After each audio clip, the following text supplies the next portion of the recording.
তাহলে ঢাকা সিটিটাকে একটা সুন্দর সিটি আমরা রূপান্তরিত করতে পারবো এবং এছাড়া নাগরিক সুযোগ সুবিধা নিশ্চিত করতে পারবো।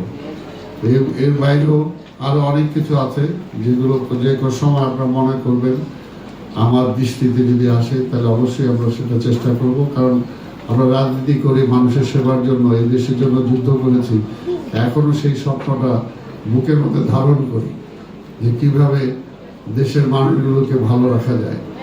তাই যে জায়গায় মাননীয় প্রধানমন্ত্রী আমি চেষ্টা করবো ওনার আস্থাটা পরিপূর্ণ করতে এবং ওনার আস্থা পরিপূর্ণ করে আপনাদের আস্থা যদি অর্জন করতে পারি তাহলে তো আগামীতে মেয়র নির্বাচনে আপনারা আমাকে ভোট দেবেন। আর যদি কাজ না করি তাহলে তার ভোট দেবেন না। তো সেই কারণে আমি আপনাদের মন জয় করেই চেষ্টা করব যাতে আগামী নির্বাচনে আপনাদের মাধ্যমে নির্বাচিত মেয়র হতে পারি। আপনারা দোয়া করবেন আমার জন্য, আমার দেশের জন্য। এবং আমরা সবাই মিলে আজকে দেখেন মধ্যপ্রাচ্যের যে অবস্থা শুরু হয়েছে, এখনই দেখেন যেভাবে গাড়ির লাইন লেগে গেছে পেট্রোল ডিজেল এগুলো কেনার জন্য।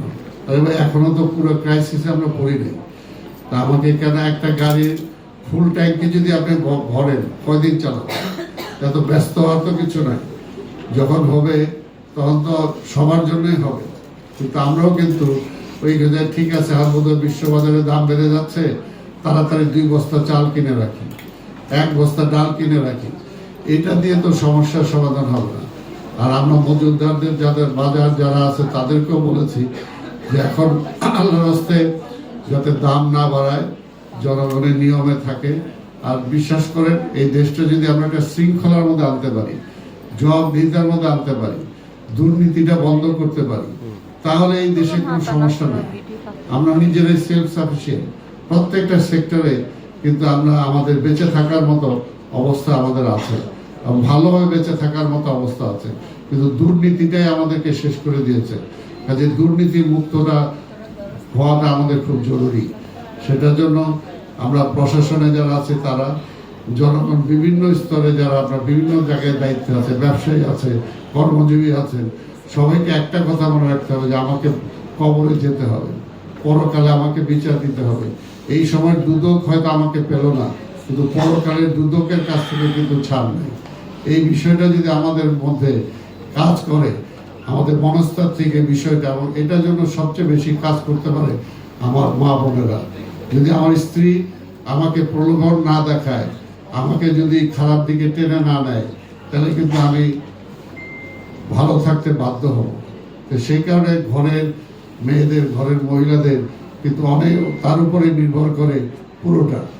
আপনারা যদি চান তাহলে একটা ভালো স্বামী, একটা ভালো প্রশাসক হবে, একটা দুর্নীতিবাদ মুক্ত একটা সমাজ গড়ার ব্যাপারে আপনি কিন্তু বিশাল একটা ভূমিকা রাখতে পারবেন।